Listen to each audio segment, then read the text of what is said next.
Hey guys, welcome back to a brand new episode of SAADE'S Cantina. My horribly performing videos where it's just a chill podcast vibe. I might add music in this one just for a little something in the background because I know it's kind of weird just with silence. Um, but yeah, so this is a series where you guys ask me questions on my Instagram. You can DM me at SAADE Video and I answer them on here. Um, yeah, so that's kind of what I do on here, and I let you guys ask me whatever you want, whether it's about Star Wars, Marvel, DC, my life, like whatever. I just let you ask it. Obviously, if there's something that I think is ridiculous, I'm not gonna, you know, answer it. But so far, I've answered every single question that I've been asked, which is a good. I'm glad that I'm not getting absolutely insane questions. I'm sure now that I say that, I will get one. But you know what? It's fine. With that said, so this is really random. Like, it's not, you guys, you know, probably know how this works already. Um, yeah, it's very like my core audience really watches these, which is fine. It's good to do, I think these kind of occasionally, where you just make a video for like your core group of people that kind of watch your stuff. It's good because it builds that like kind of, I don't know, relationship between the creator and the viewer, and it's great. Sure, it doesn't perform well, but it performs well, spiritually and whatever. It's like I don't know, it's like a hangout, I don't know, something like that. Whatever it could be, not spiritually, I don't know. Anyways, so question one. I know you're a big Iron Man fan. That is true. That's an obscure thing, so I'm surprised they know that. Well, not really obscure in person, but online. Ever since the reset, it's kind of obscure. So what's your favorite, what do you think is the best Iron Man suit? Um, well, that's a great question. I love that question. So the best would be like best performing, most functional, most powerful. That's kind of how I think of best.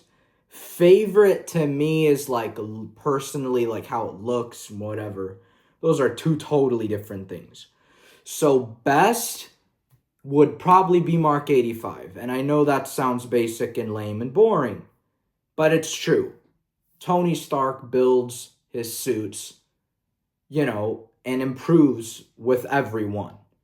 Except that Mark's 8 through 41 were kind of like random specified projects where he has like a rescue suit, an underwater suit, a space suit, like where it's kind of like specified, and then the prototypes are those models. So outside of those, like his main armor always improves.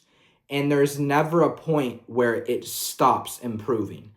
So for me to say, it's like, it's so basic, but it's just true. His most recent suit is his best, and that's factual. He combined the old technology of mechanics with nanotech, put them together, and that's Mark 85. And it still has all the same features as Mark 50, where, it can form energy blades and bigger cannons and whatever, and it improved on it because it's a lot stronger because it has the real metal mechanical parts as well, which is why the suit up takes a little longer than Mark 50. Mark 50, you could have it on in like literally a span of 2 to 3 seconds. Mark 85 is more like 4 to 5. It bumped it up a little, but it's worth it because there's more protection, which he did that, due to his fight with Thanos in Infinity War. And he enhanced it. So that's obviously the best one. Now as far as my favorite, that's really hard because I love so many of them for different reasons, whether it's design, capabilities, whatever. Like they each kind of have a special place in my heart since, I've been an Iron Man fan since I was like 6 or 5, or I don't even know. I was really young. But I've had moments with all of them, like of really enjoying seeing him kick ass in certain suits and whatever. Um, I am not a big Mark 45 fan. I know there's a lot of Mark 45 fans. I just think it looks kind of chunky, and I do not like the helmet at all. So that's not, right off the bat, that's, I think, kind of different than most. I'm not a big Mark 45 fan. I have like a poster of all the suits from Iron Man 1 to Iron Man 3 over here, so that's why I'm looking over there. But gosh, that's hard. Cause like I love Mark 6 because it's just huge and powerful and freaking badass with the, triangle RT and everything. But at the same time, I'm like, if that were the only suit Iron Man wore, would I always want it to be triangle RT? I'm like, I don't know. And I love Mark 5 because it's this sleek race car looking design, and that's awesome. But it sucks strength-wise. It's horrible. All it has is the palm repulsors and the unibeam. And if you use the unibeam, it'll just drain the whole suit's power in like a second. And there's practically no armor. It's like chainmail on steroids. That's all it is. It's very, very weak.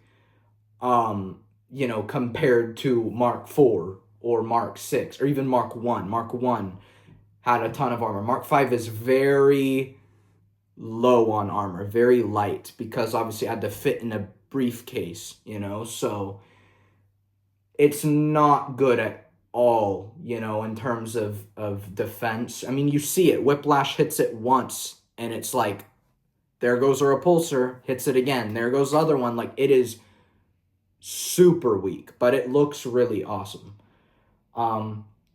And I think Mark 4, it might be Mark 4 or Mark 7 or Mark 4. See, do you see what I'm saying? Like, I cannot pick one. Like, Mark 4 is awesome because it's like Mark 3, but better. It's sleeker, shinier, more advanced. So, when you see it on screen, it's doing cooler things. Even though you don't see it a lot, it's really underutilized. But from what we see it in, it's really cool. And I don't know, I really like Mark 4. Plus, it's the iconic, suit where he, is sitting in the Randy's Donut sign, eating a donut. So, that's a plus. Mark 42 is awesome. Mark 42 is really high for me because that I have a ton of nostalgia for, number one. Number two, I love the color switch just because it's so unique and so clearly comes across as a prototype, and I love it because Mark 42 is not a functional suit, it's a prototype. But I love how that suit looks. It's awesome. I really like the golden red. And obviously the suit ups are sick in that thing because it splits apart into little pods, and forms, and you could just call the arm or call the boot or call the chest. Like, you could call whatever you want, or the whole thing, or half of it, or a quarter, or a third, or like I don't know. It's really cool to see on screen. And I love just watching videos of like him putting that on, like seeing it click and move on the mechanical parts. Just like, it's sick, dude. Yeah, Mark 42 is great. And then Mark 43 is like that, but the colors are switched. So it's like where the red is on Mark 42 is where the gold is on Mark 43. And vice versa and everything, and that's the real firm version of that suit. So it's faster, it works, the missile doesn't get stuck in the arm chamber. Honestly,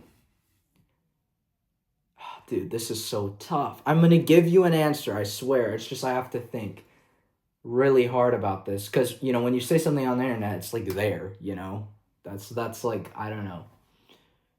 God, it's so hard. Like Mark 7, I don't know. It's so iconic. Like that to me, it's like so iconic, but I don't think that's necessarily my favorite, I'm going to go Mark 43 because I feel like that to me is like Iron Man. Like, fuck, but that's hard. Because then, like, I don't know, to me, Iron Man is like Mark 3 or 4. That's like my, like, when I think of Iron Man, those two suits pop up. Okay. God, this is tough. Yeah, my personal favorite is Mark 43. I think objectively, Mark 4, Mark 3 or Mark 4 are the best suits. And then a runner-up for me personally would be Mark 80, which is his suit in Avengers Campus. There's a Hot Toys figure that was just released of that suit. And honestly, if that was in a film or something, some sort of media, and I saw him in it really and, on screen, that very well could be my favorite suit. I'm going to be honest with you, because it's the new technology with the original color scheme and design, which is just perfect to me. Like, that is literally like, because my issue with Mark 50, I really don't like the look of that suit. I think it's really weird and too rubber looking. It looks like rubber. I don't know. I'm not a fan of Mark 50 at all. Mark 85 got a little better, but it was still not super shiny, and it was like, still kind of had that rubber look. And then Mark 80, at least from the Hot Toys figure, looks like the perfect suit. So if that were in anything, I would say that's probably my favorite, but it's not. Therefore, Mark 43 with Mark 4 as a, real runner-up. I don't know. I love all of them. I can say all this all day, but I really love every single one. I love Mark 1, Mark 2, Mark 3, Mark 4. They're all just so great, in their own ways. Because it's at the end of the day, it's Iron Man, and there's never a point in time where Iron Man isn't going to be freaking cool. I mean, from day one, his first fight in a suit, he steps out of the cave, goes, "My turn," and flames the whole fucking camp, dude. That film, dude, is just one of the best movies ever made. Like, I'm going to be honest with you. The first Iron Man movie, there is nothing about that film that is, like, at all bad or even mediocre. Like, it is just perfect all the way through. From the writing to the cinematography to the costume design, obviously. The soundtrack is, I think, one of the most, like, badass, kick-ass soundtracks we've ever had, I think, in cinematic history.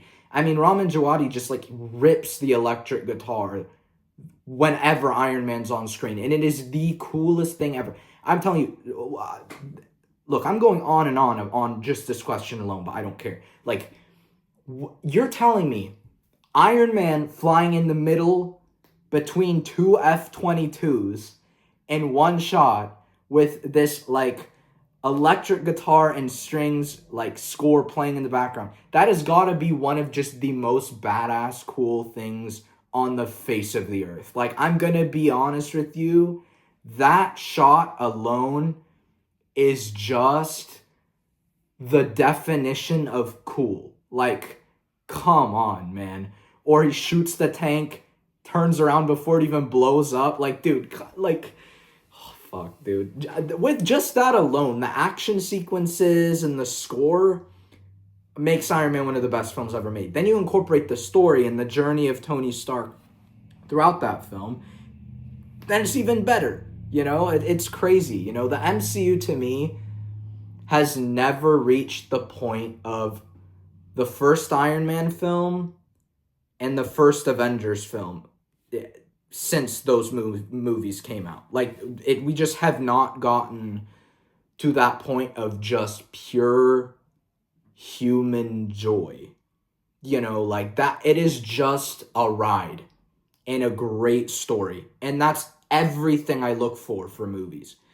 A ride and a great story, I'm happy. Like, it's like, I from one perspective, you could say I am hard to please, but from another, it's like, not really. I just need to be engaged. I need the movie to look good and sound good, and I need there to be a good story. Like, then I'm gonna like the movie. I love cinema, and that's, to me, what cinema is. You know, if you have a boring movie, I'm not as engaged, I'm not as into it. But if you have a film with some sort of thing that pulls me in, some event, some scene, some sequences that really pull me in alongside the beautiful story, and I'm just gonna love it, and I'm gonna rewatch it, and I'm gonna support it, and I'm gonna watch, you know, like, it's just great. And that's what Iron Man is. That film shook the entire world and was also an independent film that was, you know, Marvel Studios pulled a loan for. They were banking on this film doing well. And obviously that paid off and set off one of the largest franchises ever. Like, the story of the first Star Wars movie and the story of Iron Man, there are so many similarities. It is like crazy. Like, they're both like loaned films. Same thing, you know, George, you know, had to go work with what's it called? Fox to get Star Wars done. And you know, Marvel had to go to Paramount to get a loan from them to make that film. And it worked. And it is, like I said, and you know what else? The similarities between those two films? Iron Man progressed cinema to an extent we had not seen since probably Phantom Menace.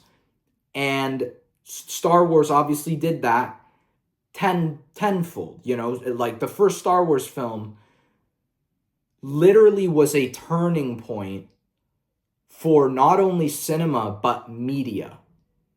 It was like a shift, a cultural and technical shift for eternity of media, for the eternity of media. Like, it changed everything, down to the kinds of stories Hollywood's willing to tell. Like, it shifted the world when it came to media. Like, it was insane.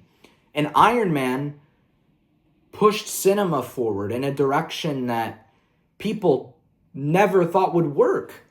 I mean, this is a superhero movie, which at that point in time, superhero movies were viewed as like junk, you know? And now we look at superhero movies and go, they can be cinematic masterpieces. And I mean, they have been. Look at Iron Man.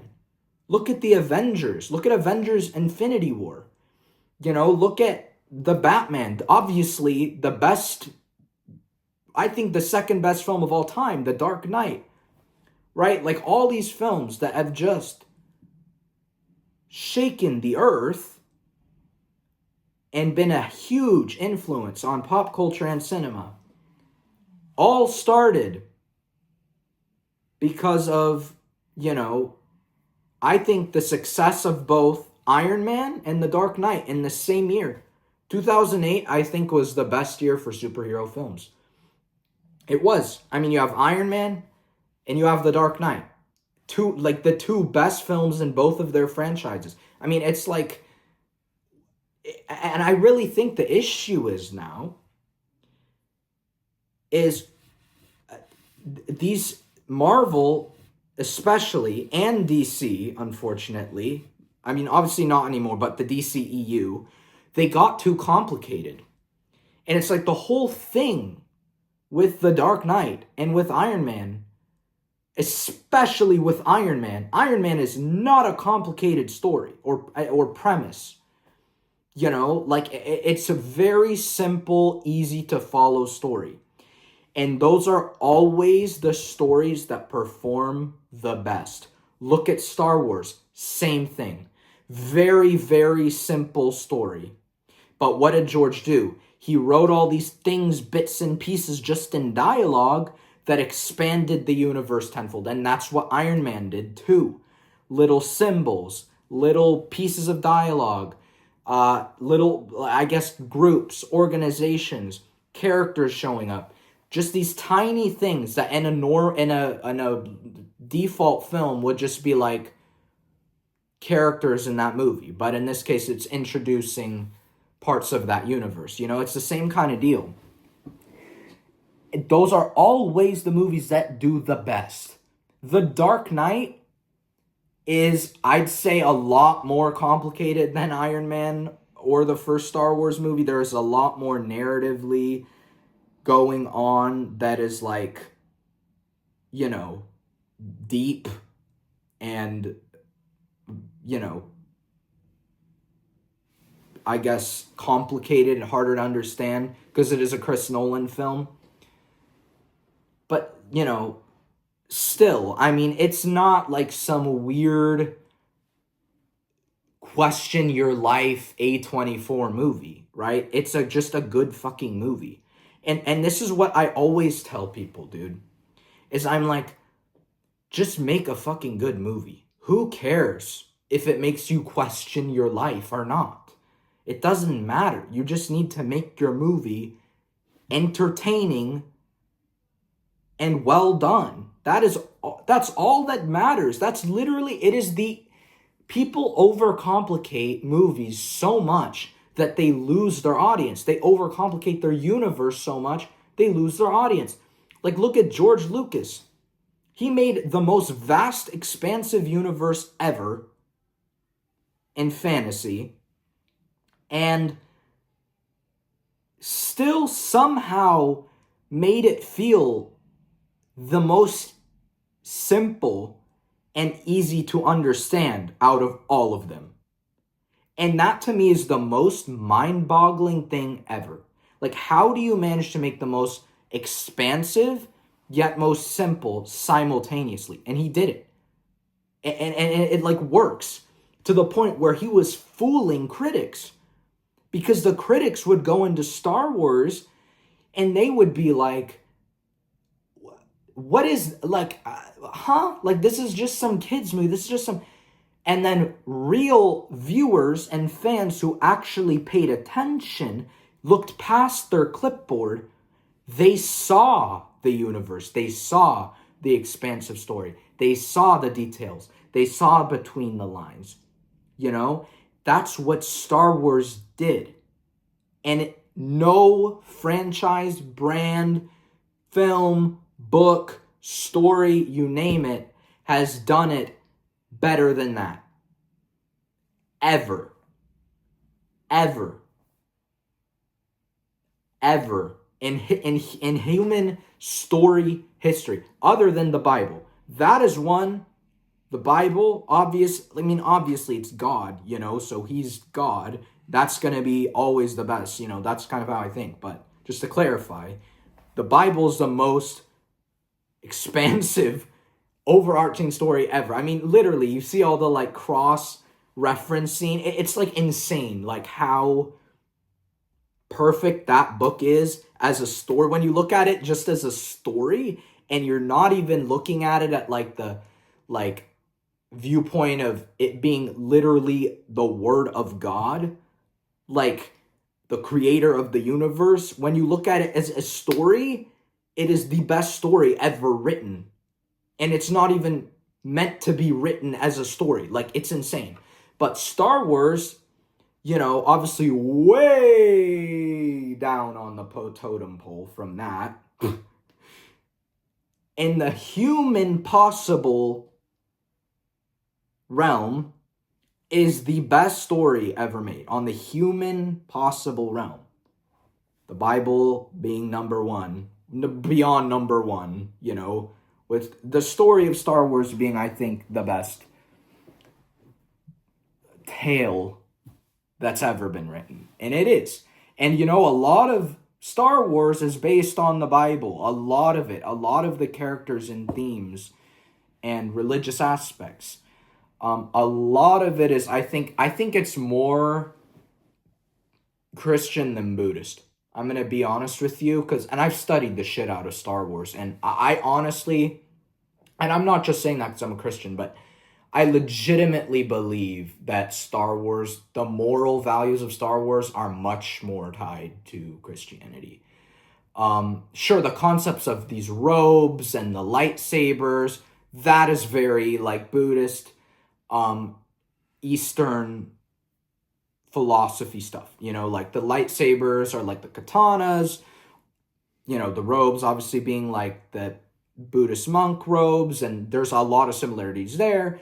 The, I guess, way they practice, a lot of meditation and all that stuff, that's very much a Buddhist element. But morally, it is very Christian. And I think that's objective. I don't think you could argue that. But yeah, my point being is, like, these franchises and brands that people label as just a corporate pile of shit are actually the best of the best.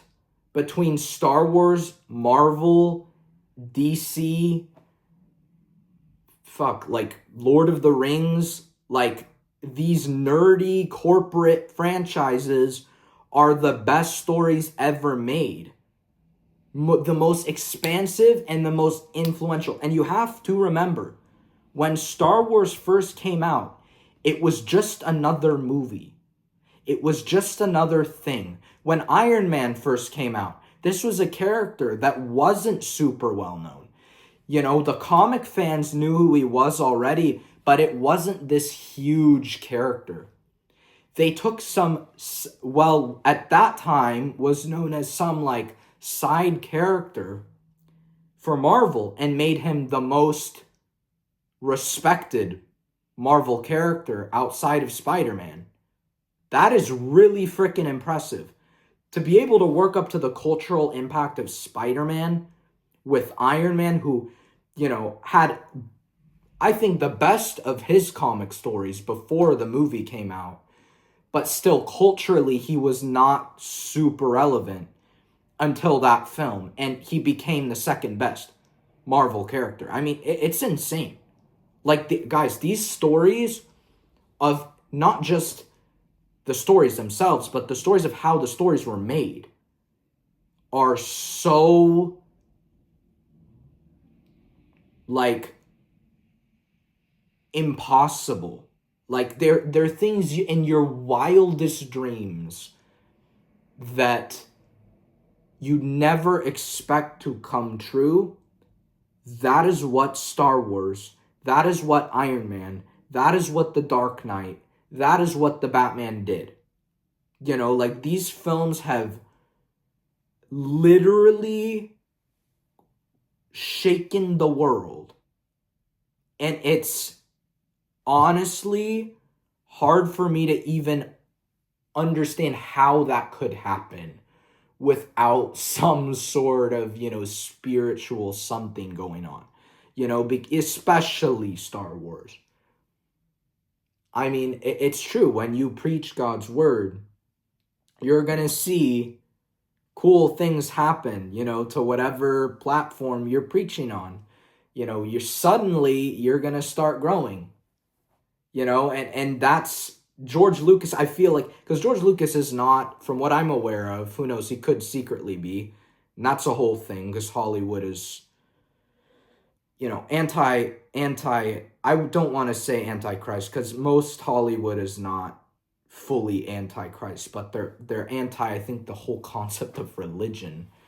And George Lucas is not anti-religious or antichrist, but I'd say I don't know if he's a full hardened Christian. I know he grew up Methodist, but now I don't know totally what he believes in. And I hope that he has, from how smart that man is, I assume he knows, by now, that Jesus Christ is the Son of God.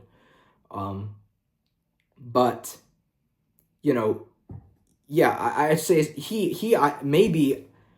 I think he unintentionally made the most Christian fantasy film ever made. Like, on accident. He didn't even try. He was like, oh, I'll pull themes from the Bible here, I'll pull themes from the Bible there, but he made the whole thing Christian. And it's like, you have all these non-religious people saying that's not true and that it's just a fantasy brand. It's like, no. Dude, I'm a Christian, and I have looked at Star Wars and looked at, obviously, known Christianity since I was not even existing. and the similarities are like on the dot, insanely similar. There are a few moments here and there where I'm like, oh yeah, that's not really something that, but for the most part, like, it's crazy. I mean, it is crazy to me how similar Star Wars and Christianity are without being like, George was not like, I'm gonna make a Christian sci-fi film. Like, no, he was like, I'm gonna make a film with religious aspects because we have this power that needs to be explained. And it ended up being, with all his research and all his studying, he found, the most morally correct and morally straight religion to be Christianity throughout his study. I mean, it's true. Sure, the church is a disaster, and it has been, for thousands of years. It's been a mess, because when you have humans trying to like manipulate and change the meaning of things from the Bible, that is going to cause things to go in the wrong direction. So, no. Is Star Wars like churchy? No, but the church is a mess and ridiculous, but the Bible, God's word, and Jesus Christ, that is all very much embedded in Star Wars, very, very much embedded in Star Wars.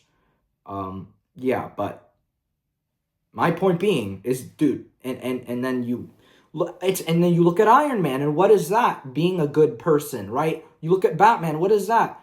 Being a good person, doing what's right, growing beyond having this feeling of needing to, moving past vengeance. That's the message of, so many Batman movies, is getting past this, broody, like, I guess, dark view of the world, and growing to understand that you need to be a symbol of hope and not a symbol of fear. That sounds similar. It's what God tells us to do. Like, it is crazy to me. Like, the amount of, like, I wouldn't say Batman and Marvel, they are not religious films, but the moral, like, pieces of those brands are very much so tied back to religion. It's just it's crazy, dude. It's really crazy. And that's me as a filmmaker. I always have a message in all my projects. There's always something to take away. And it's always along the lines of just be a good person. Be the light. Don't be the darkness, every time. Or this is what happens when you turn to darkness and you watch that happen. Star Wars is influenced my work a ton, and so has Iron Man, and so has Batman. Like, all those things have really been influenced my work, and so has Christopher Nolan's films also have been a huge influence for me as well. But yeah, there's always this moral compass in my films that you don't see in Hollywood. Not just in my films, too. I'm sure, in Star Wars and in Batman and in these brands that people deem as shallow and lame, and how all the good guys are too good and the bad guys are too bad. It's like, no, because, there is a fine line between good and evil, and some people... Sure, there are some who tread in the middle and are still figuring themselves out, but you physically cannot stay that way forever. You will eventually be good or be bad. And my films very much, my stories, I guess, they very much have that moral compass of, you can tell who's good, you can tell who's bad, you'll figure out why they're good and bad, and how sometimes the people who chose the bad side did so out of, I guess I make the viewer compassionate for the people who went to the bad side, because, you know, you could see where they messed up, and that's a really sad, tragic thing to have to witness. You know, look at Anakin. You know, that story. It's all just a, you know, there's a lot of pieces that added to Anakin's fall. You know, Padme is only one small piece, and that's what people don't understand. But the Padme piece is what pushes him over the edge. You know, I'd say, and you know, that's something where we look at that and we go, dude, it's a dream, right? And we logically see that's just a dream. But he is so passionately in love and so controlling and demeaning over that relationship that any glimpse of any kind of problem with that relationship is like the end of the galaxy to him, you know, and we see that. So, really and truly, these stories are not these shallow, heartless stories. They are filled with not only great life lessons and moral ambiguations, but really great moments, you know, that are just fun and cool, that make us happy, you know, and that's really great. And even moments that are on the darker side, like just seeing Darth Vader be Darth Vader is just the coolest thing ever, and it makes me smile. Seeing, you know, Iron Man fly between two F-22s with, you know, an electric guitar just absolutely going ham, that's cool to me, you know, like all these things. Or seeing Captain America, you know, go into a Hydra base with this BS shield and a pistol and rescue the entire prison of that base, and seeing them all walk behind him with Alan Silvestri playing this crazy, patriotic, awesome score. That is just cool. You know, it's like these are the things. Seeing Luke Skywalker, you know, jump off a freaking ledge, almost landing in a Sarlacc pit, you know, just to hang off, boost back up, and grab his lightsaber, which was shot up by R2-D2. Like, that is the coolest thing, you know? It's like these little details and moments are just as important as having, you know, your big overarching story. You need the moments that make you go, holy shit, you know? Or I can bring you in warm, or I can bring you in cold, you know, like stuff like that. It's like just these super easy things that anyone can do, you know, that really just drive it home for me, you know? So, yeah. So this is going to be a long one, but who cares?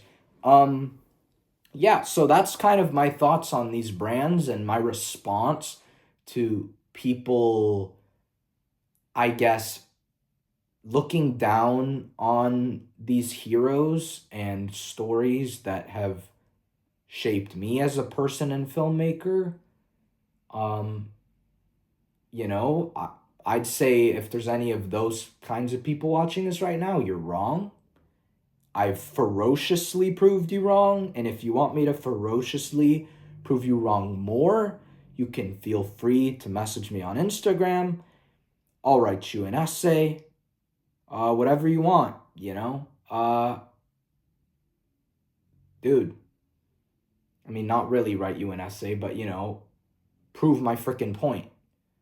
So, yeah, I mean, it's just wrong. And it's like you wonder why these movies have fans and why they're nerdy, because they're the most popular, the most well-received. That's why they have all these fans. So it's like people don't think. They think in this little constrained box, in this like letterboxed film major stupid view. And it's like, get your head out of your film writing book that tells you what's good and what's not, and think with your soul. And things will start to become clear. Think with your brain. Oh, I wonder why. Oh, the reason why indie films aren't all over Hollywood is because they don't make any money. You know, like these are the things. Like you have to think about these things. Wrap your head around these things. And they will eventually shift your viewpoint because it's true. It's like factual statements that these people don't accept because their professor who brainwashed them into robot land, into, oh, let me look at the tomato meter, even though I don't even understand it, which the tomato meter is just the amount of people who liked it or didn't. It's not like, oh, it's a 9 out of 10. It's, oh, 90% of this group of people liked this movie. It doesn't matter.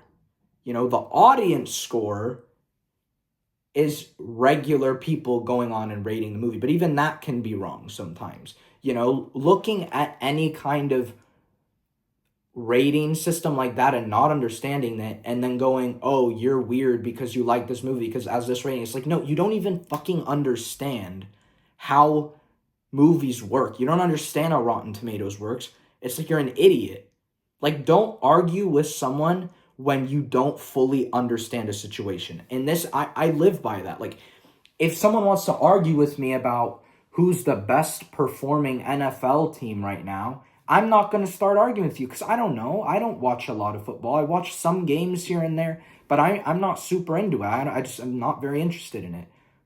Okay? Like, if you're going to start to argue, if you, like, I'm not going to argue with you about, freaking rocket science and space. I don't know a lot about that shit, It's like, these are the things, like, you just have to pick your battles, choose your fights. And, don't be stupid. Because when you hear idiots like Martin Scorsese and these fools come online and say shit like Marvel isn't cinema and this isn't a good story and this is lame and dull. It's like, how about you use your brain and you look beyond your box? You take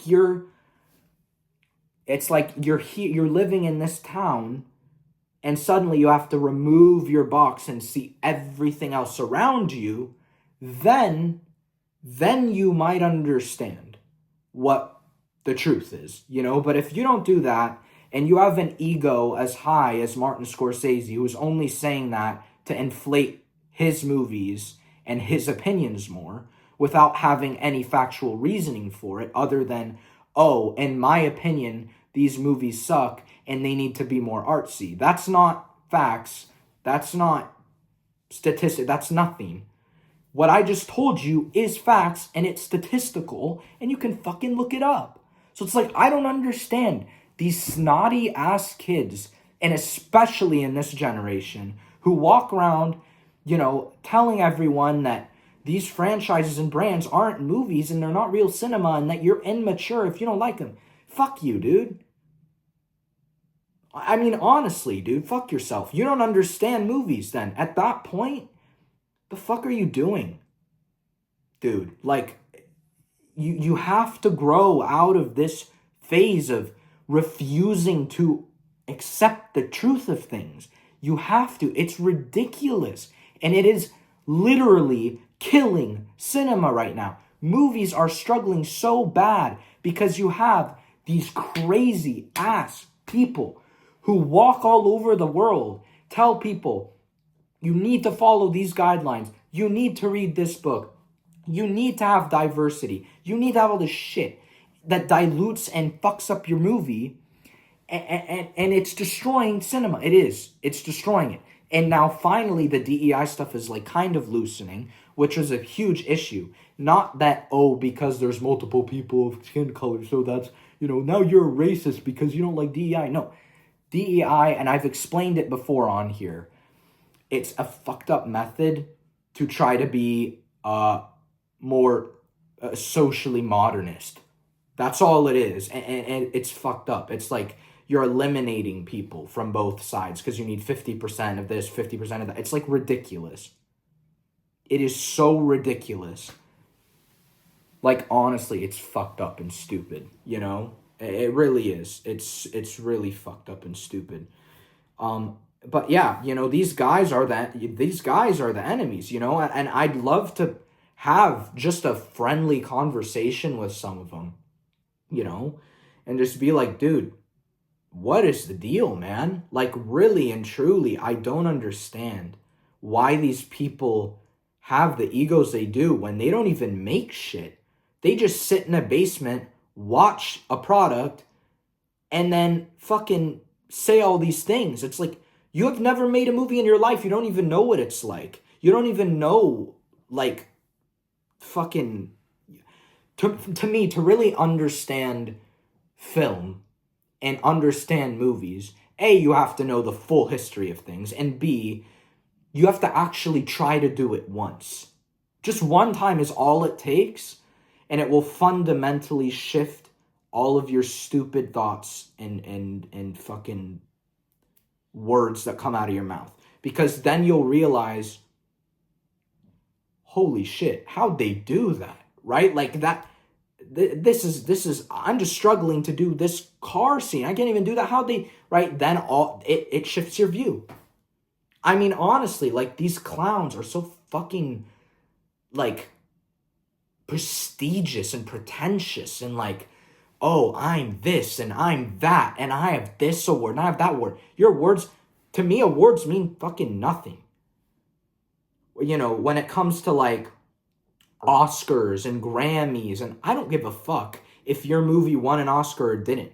That doesn't make it better. You know, the Oscars is full of and Grammys are full of these fucking paid off, crazy, antichrist maniacs who vote for their friends or get paid to vote for a certain movie. It's not a real award.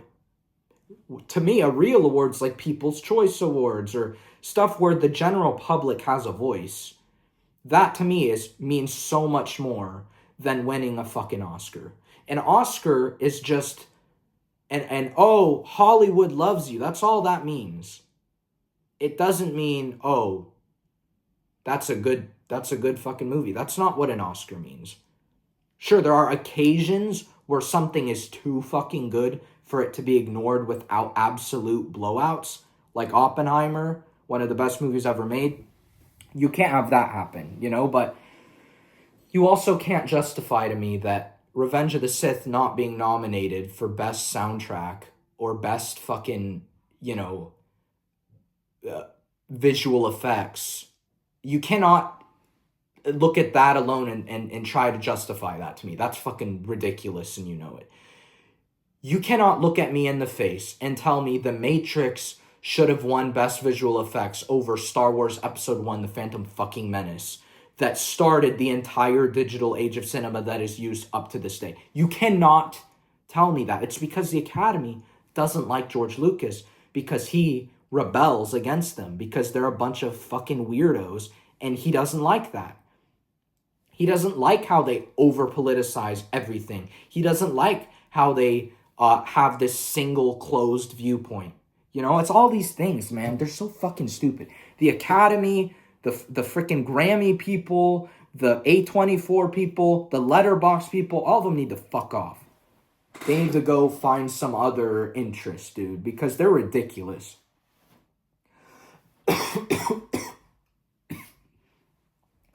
Really and truly. They're ridiculous people, all of them. So yeah, that's question one. I'm going to fly through these next ones because I used a lot of time. Oh, this next one's a comment. Bring Marvel and Batman to channel. Yeah, I know. I'm still figuring that out. I'm thinking about it. There's a lot to consider there. You know, and I don't have a lot of time for this, unfortunately, which is why I don't, you know, edit my videos at all or do any cool stuff with them, and why it's just kind of a podcast, because I am very constrained on time. So, you know, I don't have time to cover all of this. Like, there are these huge brands and whatever, but I'll test, you know, and do like one Marvel or Batman video, see how they do. If they do well, I'll just pop a couple in here and there just kind of randomly, but yeah, unfortunately I can't consistently do one or the other, all of them, it's just too much. But for sure, I love Marvel, I love Star Wars, I love Batman, I'll do Marvel and Batman videos here and there if I can. Yeah, for sure. Political stance. Political stance. There is no way, bro. They are trying to get me here. Political stance question mark. But you know what? Since I don't care about what anyone thinks of me or anyone's fucking bullshit opinions are of me other than God's, I will feel free to give you my political stance. So I am the part of what I like to call the nothing party. I don't support either. The extremes of both are fucking ridiculous. And they're both the same in so many ways, and I'm talking only American politics here, world, I don't know fucking, I know Canadian politics a little bit because of the stuff that's been going on there.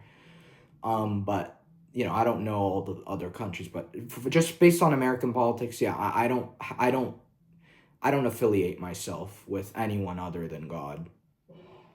When it comes to my moral or whatever values, and those guys all have corrupt moral compasses because they are part of this squad that they feel like they can't betray, even though they're individuals. They all act like they're in a mass, and it's like they act like pawns, like someone, just another worker in a cubicle. That's all they are. If you're like, I'm a Democrat, I'm a Republican, I have some things, and it makes me, it makes me question how much you really know about the world. Because if you really know how the world works and you know things about the world, I'm not about to get my channel taken down, but if you know things, certain things, well enough, you'll know that picking sides is the most stupid thing you could possibly do. I'm just gonna leave that there. But yeah, I don't have a side. I have do what's best for the world side. Do what's best for humanity side. Be fucking nice side. But do what's necessary when it needs to be done side. That's where I stand. I stand on the morally correct high ground. That's exactly where I stand. I stand for fucking realism as well. Don't be fucking ridiculous, Well, the morally correct side is really Donald Trump. The God side is really Donald Trump. Oh, the good side is really the Democrat side because we don't stand with corrupt. You see what I'm saying? Like, they're both fucking ridiculous, bro. And all the people who support those parties are ridiculous too. And none of them know anything about, like, it is insane. You, like, fucking ask them, who's Karl Marx? Like, dude, you ask them, like, these simple questions, and they have no fucking clue. I literally asked one time, I'm like, who is the leader of Al-Qaeda in 2001? I don't know. It's like, fuck you, dude. What? Why are you out here screaming about your political views and you don't even understand the world in the first place? And this is where I'm like, if I don't understand a topic fully, I am not going to argue with someone over it. Because I have a fucking brain, guys. Like, if you're like, oh, what happened in this building in 1847? And, I'm not going to go fucking argue with you and say, oh, yeah, they should have done that. I don't really know. I don't know what happened in fucking Yugoslavia in 1841. Like, I don't know, dude. I don't care. Like, sure, if it's important or vital at all, I will put the time in and learn about it and learn the truth, not what the media tells you, not what Fox News and CNN and Google and all these fucking things tell you. I will use my methods to find the truth and read the books I need to read, that are the truth and not fucking new and full of shit, you know, I will put the time in if it's important. But if it's just like some stupid ass thing about a stupid ass country, I don't care, you know? So that's my political stance, guys. I'm part of the nothing party. I'm part of the God party. That's what I'm part of. The real God party. I'm not part of these weirdos who say, "Oh, we're the God party. We're the most Christian party." You fucking Republicans, dude. Seriously, they are ridiculous people. A lot of them are. Not all of them, and that's another thing. Not every Democrat's ridiculous, and not every Republican is ridiculous. Sure, they all have ridiculous, crazy, specific things and views they have, but, you know, they're not all evil. You know, they're just, some of them, most of them, they're like very, it's easier for them to just stick to a side.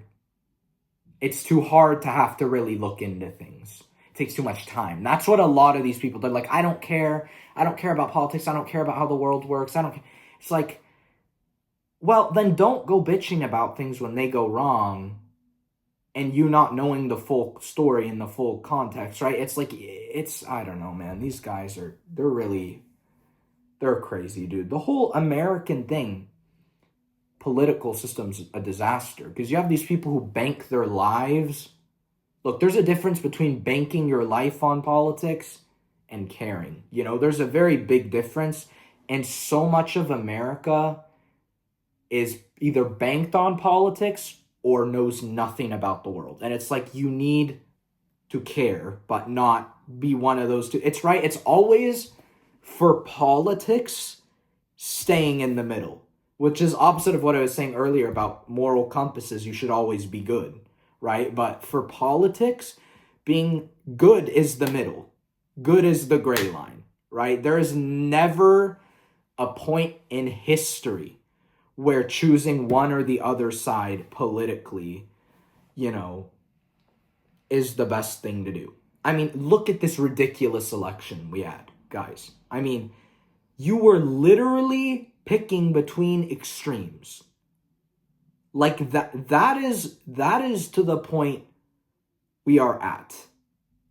Like, you're picking between Newt fucking Gunray and Chancellor Palpatine, right? Like, I'd say more Duke, not even Dooku. Dooku's too fucking smart. She's more like, my point is she's a separatist. She would have been like ruled like, you know, in her exaggerated sense, would have ruled like a communist, where Trump would have ruled like more of a fascist, right? Like that, like in their over-exaggerated, over-inflated, you know, viewpoints. You were picking between opposites, you know?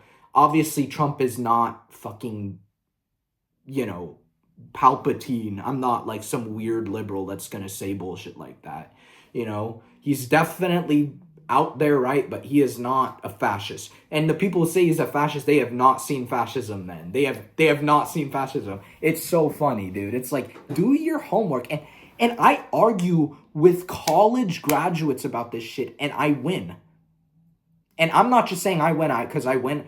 People around me are like, yeah, he's right. Like, I just do research. I'm just the guy, dude. Like, that's what I'm saying. Like, I'm just a dude. Like, I just do research the right way. And it's not that freaking hard to do. You just don't look at mainstream media. And if you do, you only look at facts and you make sure they're not skewed. Like, sure, it takes more time, but you learn the truth of the world and you feel so much more at ease and at peace when you see crazy shit happen because you know exactly who did it and why. Well, you can guess who did it and why pretty quickly. And, oh, he's just doing that because of this. It's like, you get things, you get the flow, and you're running like this, you know? And yeah, you know, there are some conspiracies that are true. I'm going to be honest with you. Like, the facts are there. The facts are out. The videos are out. Not Instagram reels, real fucking videos that you have to dig to find. Again, not going to go into that. But there are certain ones that are just fucking true, you know? And it's like, not all of them. There's a lot of them that are just schizophrenic. But There are some of them that are true, right? And that's something where you go to either a Republican or a Democrat and they'd say, oh, you're crazy, you're just a lunatic. What? Ha ha ha, you're an idiot. It's like, no, I actually do my research. I do my homework. I don't know. But there you go. That's my political stance for you. So, fuck off, Disney. Fucking idiots, dude. I swear. I hope that there's some massive fucking wake-up call one day where just all this stuff that I already know about gets just released or dumped somehow, and people are like shocked and, oh, I've been wrong the whole time. These crazy people have been wrong. Like, dude, I will be laughing my ass off when that happens at all these clowns who have been fucking shitty to me over my views and how I don't have a real legitimate stance on things because I'm a pussy, because I can't pick a side and I don't want to be yeah, I want to be nice to people. I don't want to create enemies. Yeah, oh yeah, I'm such a pussy, dude. Yeah, sure. I'm just a Jedi, dude. At the end of the day, I'm literally a Jedi. Like that's all I am. Really and truly. Like, dude, yeah, I mean, it's true. Like, our values are like dot to dot the same because, you know, I, Jedi, Christian, kind of synonym, I feel like at least.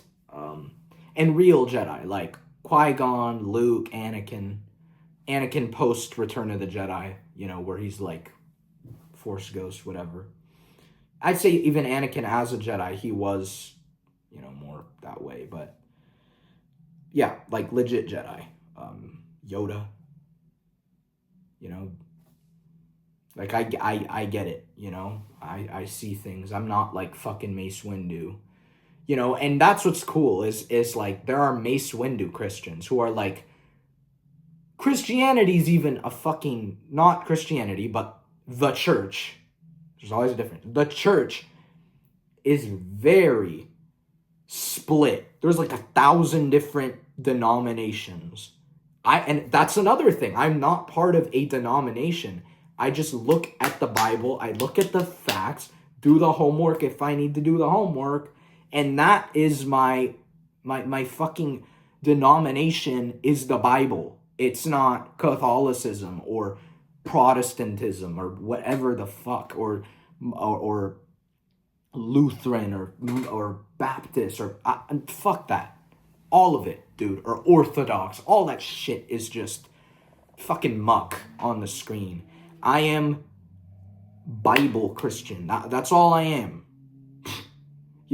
Like I am like that Anakin Skywalker, where I just see through bullshit instantly. I'm like, yeah, I can, I can swear if I'm not swearing at someone, it's like, I don't see where that's, like, if I'm not harming anyone with my words, I can say words. They're just words. It's just a thing, like it's a word. It's an expression, and then you have all these bots saying, oh, but, no, dude, where does it say that? It just says, like, you can't call someone, like, you can't curse someone out, right? Because then that's where it's morally effed up. But if you're like shit or whatever, that's an expression, It's like nowhere in the Bible does it say you cannot say shit, you cannot say crap, you cannot say like nowhere does it say that, because that's a word, And I could probably find the verse right now too, but fucking, I'm gonna do it. I'm gonna do it, dude. Okay, Chrome load. Here we go. I'm gonna find it right now.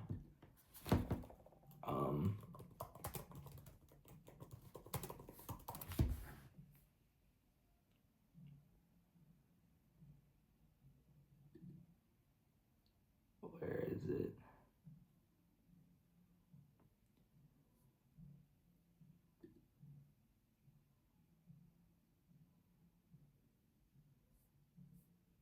Where is it?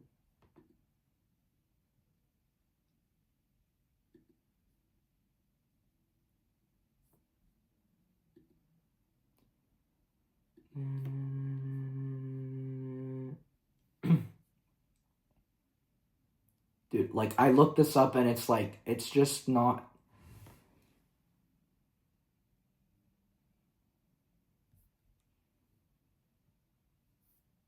Like, it's just saying, like, you shall not swear falsely.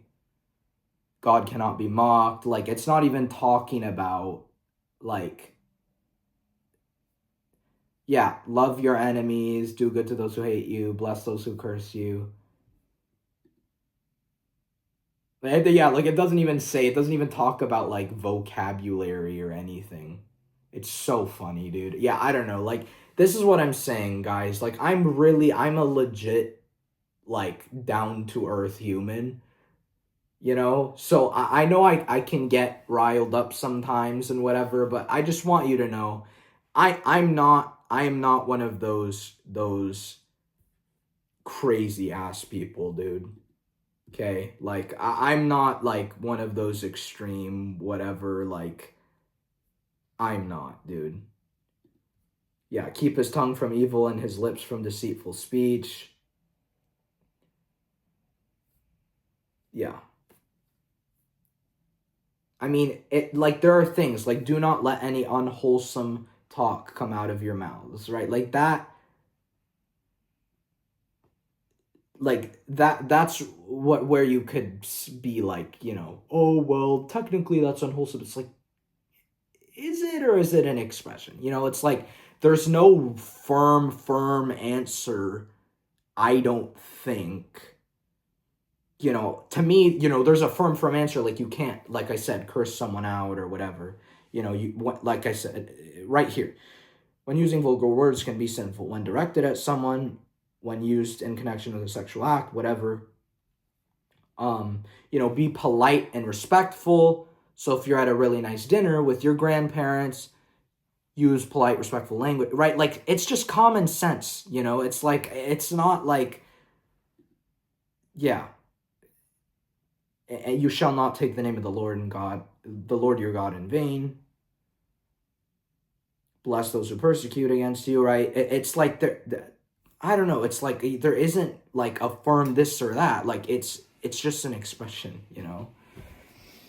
Try to tell people these things, but they're really, you know, those ones who were raised in extreme families, and I had to like find my faith on my own, you know? I was like not raised in a super religious home. It's like I was baptized, whatever, but you know, I, my parents they're not super Christian people. I'd say my mom is, but she never really put that on us.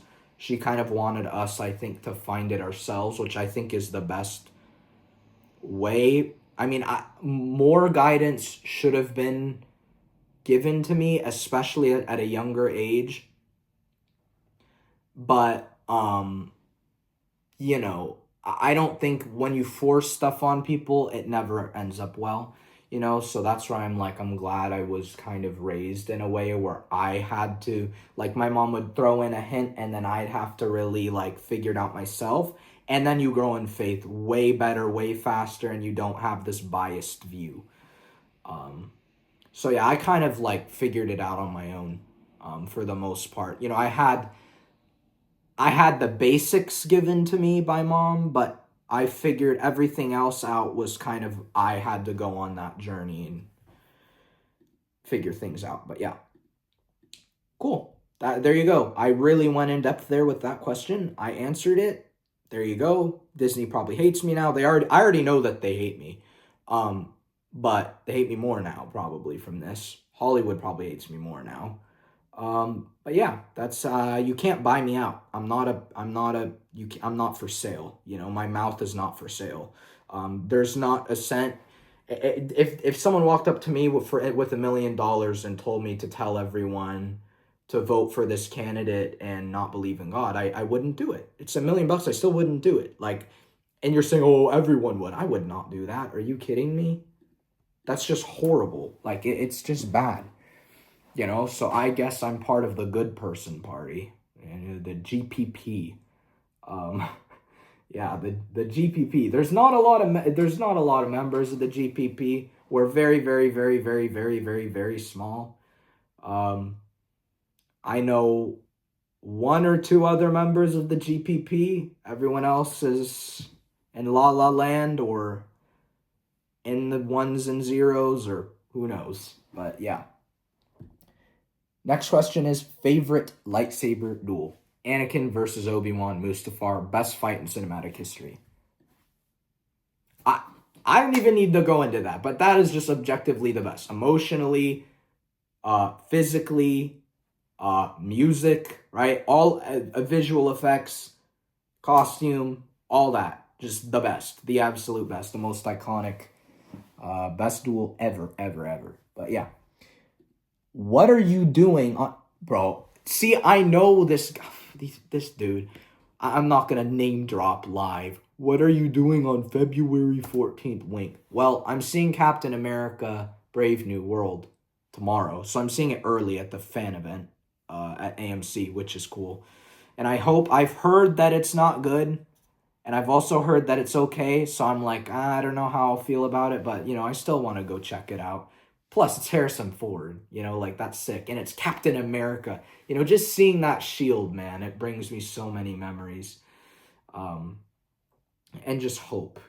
Like that shield means everything to me, just as much as Iron Man's suit does, or whatever. Like it really, that shield is a symbol for, I think, the idea of America, and it's always fun seeing Captain America, and Sam is Captain America, he is.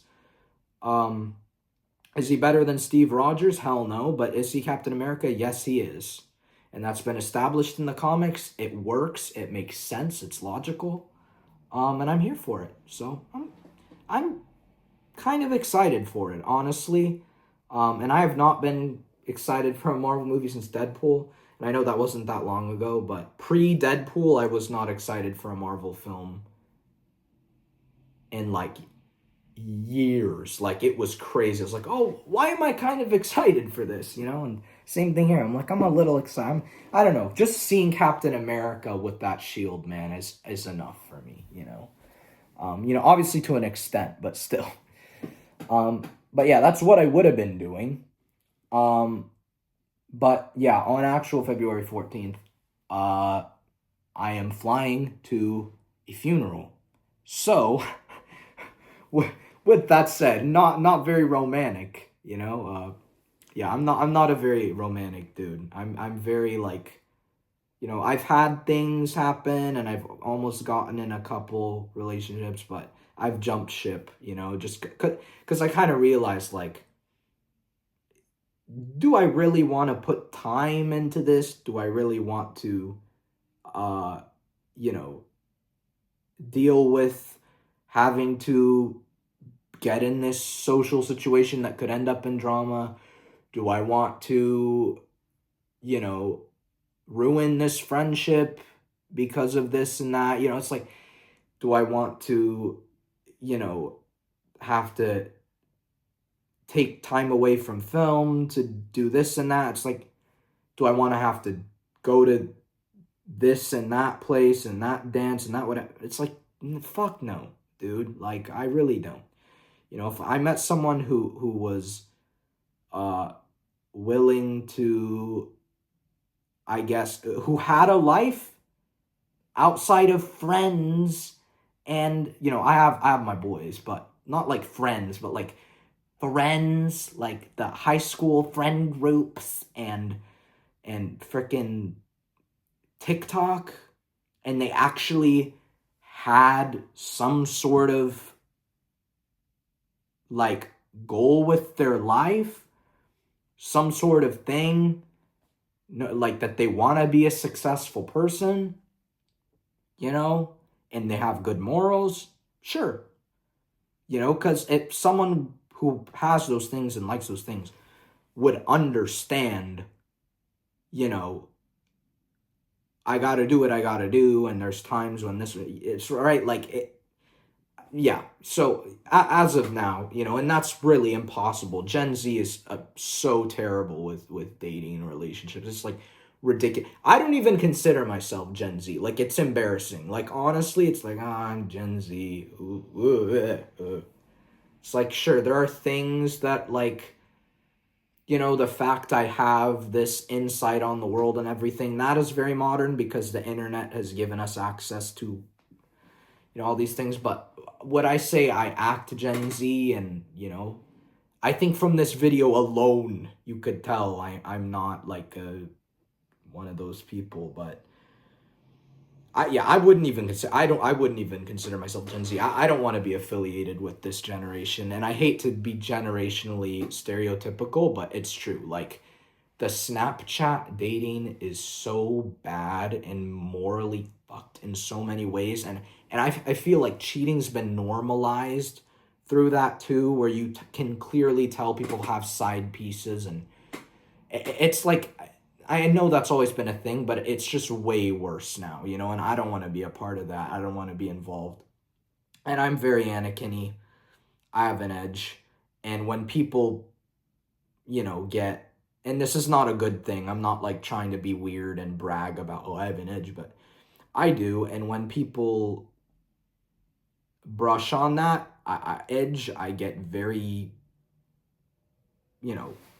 I burst in not good ways, and I'm trying to work on that, but still, like, and in that kind of situation, that is a bubble, that's like a bomb about to explode. Like, that is just not a good idea, so, meaning, like, I just don't do well in those social situations where I'm with a bunch of like robot people. That's what I like to call them. I call them like drones. That's like my nickname, drones. I'm like, oh, it's the fucking drones again. Yeah, I get really snarky and tooty with them, and it's hard for me not to be. I get, like, how Harrison Ford is when he talks about Star Wars? Like, that's how I get, like, with these people. Like, I get so, like, just, and it makes me look like an asshole, and I'm like, I don't, yeah. Yeah, I have this, like, freaking, yeah, I don't know. Yeah, if I manage to find someone who isn't a bot, has a life, has a goal, is kind of successful, and is obviously gorgeous, and then sure, I'm obviously gonna do that, but haven't found that yet, so will not be committing. And who isn't freaking crazy politically, and is a gray liner, and this sounds like insane standards, but they are my only standards. And obviously, yeah, just as a good person, is Christian, and if not yet, then, at least open to the concept, at least bare minimum open to the concept of it, then yeah, but no. Especially at my ridiculous school. Hell no. Dude, like, it's bad. It is bad. Yeah, it's not a good situation. Now, everyone I know who overdives into dating has lost themselves completely, and they have become kind of monstrous, not gonna lie. Kind of monstrous. Um and they lose themselves completely in the process of even attempting, because they think in order to get this person or that person, I have to change the way I look, change the way I act, change my interests. It's like, no, you just need to make sure you're, you know, not a not a loser. And what I mean that is, you are you're just, you have drive. That's really all it is. It's weird. It's like, you have to have drive. You have to have, like, something that you want to be successful in, and you have to really work towards that. And then obviously not be super skinny or morbidly obese. You should be in good shape. That's really all it is being in good shape. being in a somewhat decent mental space, and having social skills. And once you have all those things, the right person will come to you. You know, that's really all it is.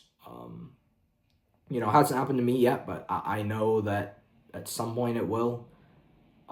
It's just not now, I don't think.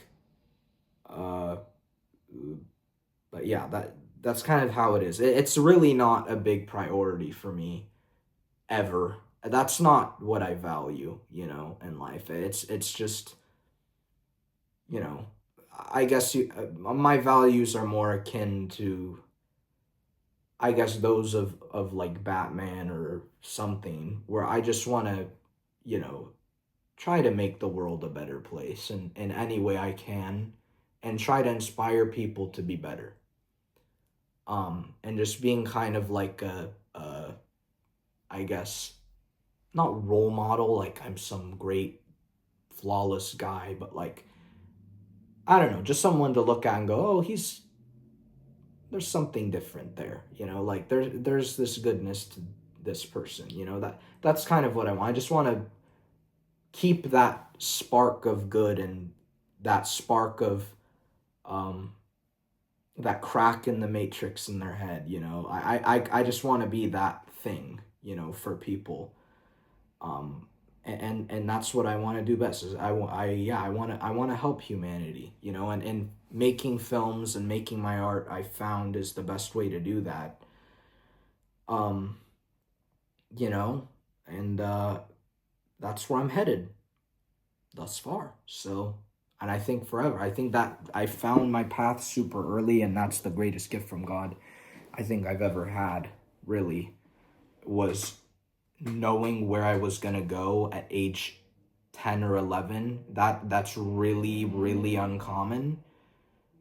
Like, I know 18-year-olds who have no idea where they're gonna go in life, haven't given it a second of a thought, you know, and I've known for years, and you know, it's panned out this way, you know, so it's a great gift. But yeah, you know, that's more what I value, rather than, oh, I need this many uh friends and this many whatever relationships and this many and this, I need to always be with my family. It's like, nah, fuck that, dude. It's really, again, my whole thing, bigger picture, bigger picture, bigger picture.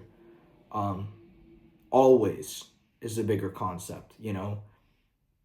I know these hyper Christian people who are only hyper Christian in their church, but in public they don't say a word, you know, and that again, bigger picture. Don't just spread the love of God to your family and your community, your tiny little community. Spread it to the world. You know, spread your love for this thing, or wisdom or whatever, to the world, not just this little, not your friend group. Why do I have a YouTube channel? I love Star Wars to death, and I want more people to know what it's like, and I want to teach people about it, whatever. I have my channel, 2,000 subscribers, right? Like, these are the things, like, you have to look in the bigger view, help the world. And literally, you can be a superhero by doing the simplest things. In fact, there's a great Stan Lee quote that I live by.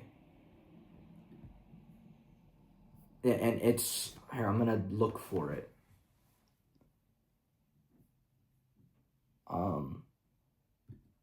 Here it is.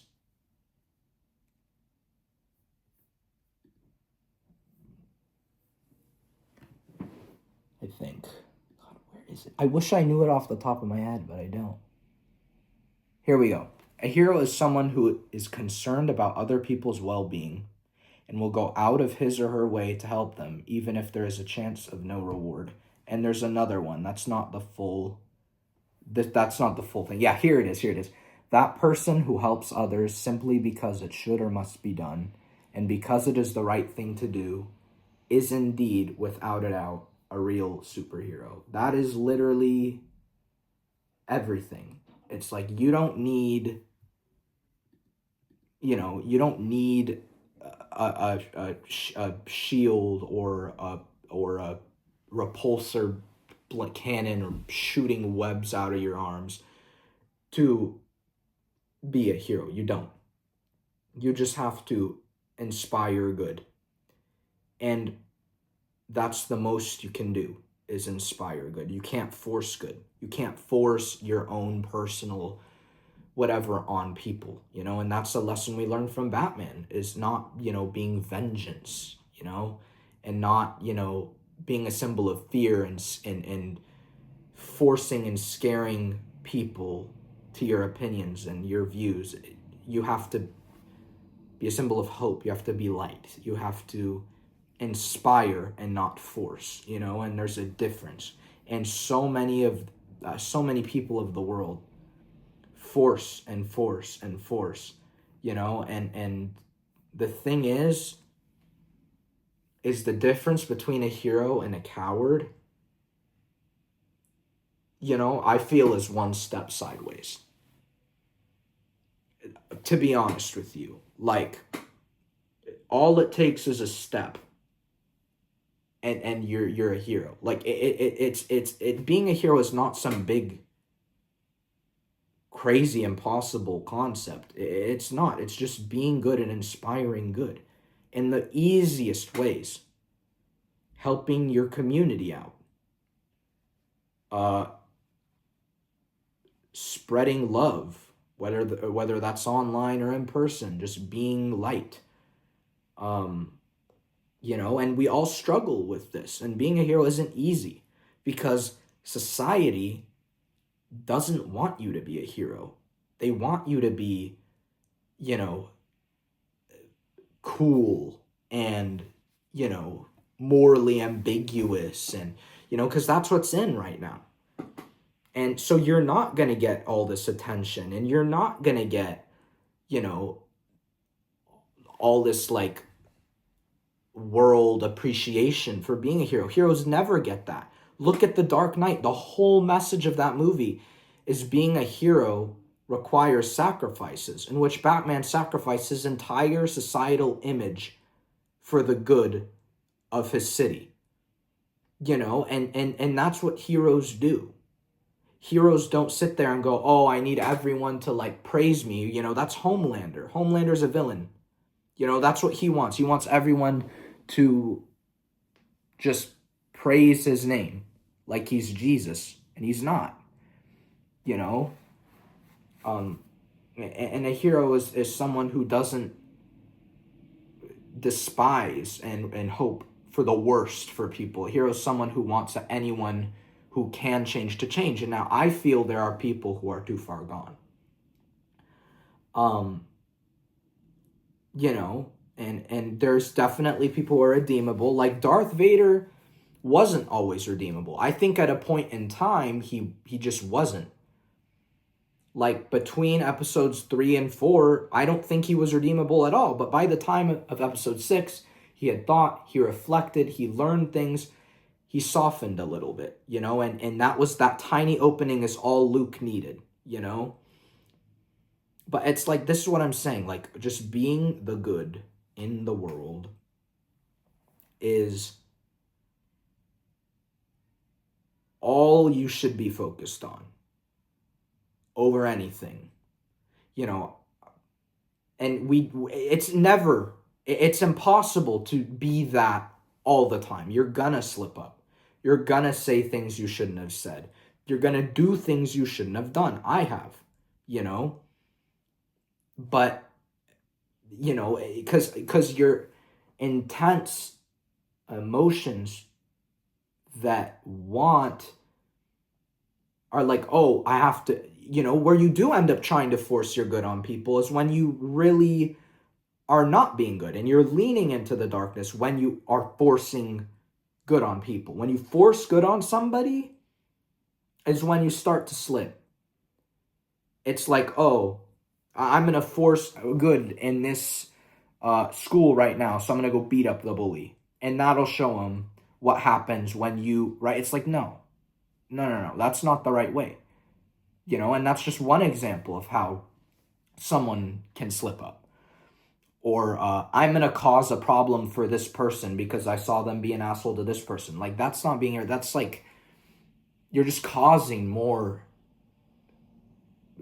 chaos, right? And there's always going to be those very few people, but there are these people who just want to watch the world burn, and they're just evil. And they exist. And Star Wars shows us that's like the Emperor. There are going to be people who are just practically possessed by demons. And you can try and try and try, but they just, no. You can't redeem the Emperor. He is pure evil. Like, there are people out there, and it's as insane as it is to say, who are just evil. And you have to do what you need to do to just be the bigger person, And I actually knew someone who descended to hell, I believe. They're not dead, but like they're just so crooked, evil, not mean and like, oh, he's mean, but like just mean, hateful, aggressive, antichrist. Like, he just is disgusting. Do I wish I could just take him off the face of the earth? Yeah. But will I? No, because then I just am just like him at that point, It's like you have to do what's good. You have to do what is good. A hero is someone who has given his or her life to something bigger than oneself. As Joseph Campbell once said. Look at Luke Skywalker, right? You have to give yourself to something bigger. Like I did. I gave myself to something bigger, And this is why people are like, oh, the whole like relating to Batman, relating to Spider-Man, like all that's like a joke now, but you can. And if you really try, if you do, you will find. It's so weird. Like, when I started really understanding, hey, I need to be that symbol for people, it's like, it's so weird. You watch those movies and you feel for Batman, or you feel for, Iron Man or whatever, when you see them lose something important to them, because it was for the greater good, it sucks. And you're like, well, I feel like that happened to me the other day, right? It's like you see these things. Or, oh, I lost the girl because she's, because she doesn't like the way I do things. She doesn't like how, I just do the right thing, She wants me to just do what society wants, right? Like, that happens too. It's like this stuff really is so real and so down to earth that it's like people like just they don't process how real this stuff is. Like, superheroes they're so real. It's like, yeah, I can't fly, like I said, I don't have this shield, I don't have repulsor gauntlets, I can't fly, I can't, I'm just a dude, but I just choose to be a hero over choosing to be a villain. In fact, there's a great George Lucas quote.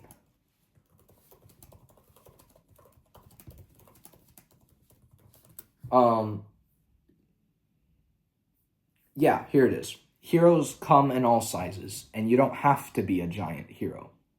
You can be a very small hero. It's just as important to understand that accepting self-responsibility for the things you do, having good manners, caring about other people, these are heroic acts. Everybody has the choice of being a hero or not being a hero every day of their lives. And that's just true. Every day you can choose, whether or not you want to do the good thing or you want to do the bad thing, whether you want to take the right path or the quick and easy path, right? All these things that these movies and these, franchises and films have taught us are the most real important thing for the human soul imaginable. And same thing with dreams. Corporations and drones, they always try to tell you that your dreams are absolutely unachievable, but I'm here to tell you dreams are extremely important, and you can't really do it unless you imagine it. Like, really, you have to want everyone wants a life, and the people who go after that want and take the right path will get their want. It's like, sure, things can happen. There are cases, a lot of cases where it just gets too hard for people and they back out and they're like, dude, no. Or you go through a really rough patch and you're like, all right, no. Sure, that's like, I'm sure only 5% of people who chase their dreams actually make it. It's a very low vicinity, and if you want to be successful in a particular field, I think perseverance is just the best, most key quality to get there. So yeah, be that hero, guys. That's I think message of the day. The best way I think to pursue happiness is to help other people. I don't think anything else makes you happier. And as long as you do that and you remember that your focus determines your reality, I think you'll do a pretty good fucking job. So, that's how to feel fulfilled, in life. I feel that's really how to make it, not hyper focusing on social situations. And it's important to remind yourself, there are days, man, where it's like, oh, I wish I just had that person, or I wish it's like, sure. And your friends, at least my friends to me, are other people that I see that heroic element in, that are just there to be good. That's all my friends. The few that I have like, not few and like, oh, I have no friends, but like I have 4 or 5 friends, really, that I'd consider friends. And, they just are genuinely good people. And that's why I'm friends with them. I'm not friends with bad people. I try to distance myself from, those people, while trying to be that little, fill that crack, that expand that little flicker of light in them. I want to ignite that light as much as I can, but when you get too close, they get, weird, but I don't know. Yeah, so there you go. Massive. I think this is probably the longest video like this that I've ever done. Holy shit. But it was good. It's a good one. I think best SAADE'S Cantina yet. These were great questions. So yeah, I don't know when the next one will be, but I'll always just DM me whenever, right after this, whenever. Just DM me on Instagram. I'll get those to you. Responded at some point whenever I do my next one. I just go through and I see which ones I have. So yeah, thank you for watching. Leave a like, subscribe, share, hit the bell for notifications. Always remember, every day you have the choice between being a hero or not being a hero. And remember, you can be the hero. So be good. See you guys soon. May the force be with you always.